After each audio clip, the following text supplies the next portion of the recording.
Today is Sunday and 8:30 na ngayon ng umaga.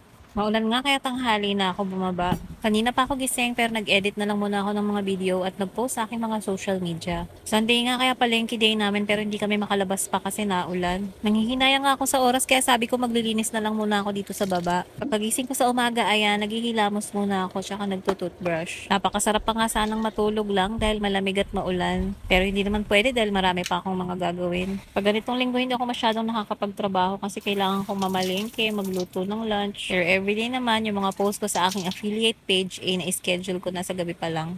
Kaya ang kailangan ko na lang gawin sa umaga, mag-edit ng videos, mag-vlogs, mag-live, at mag-post din sa iba ko pang mga social media at page. Nilinis ko nga lang muna ng konti dito sa may lamesa para makapagkape muna ako.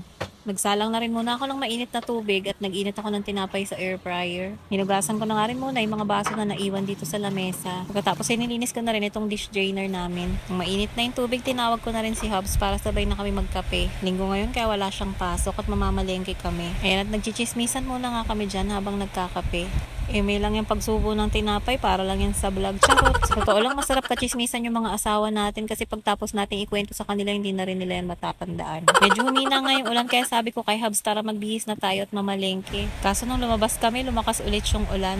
No choice naman kailangan talaga naming mamalengke dahil wala na kaming makain sa bahay. At dahil nga ulan nga hindi na ako nakapag-video so yun lang muna for now.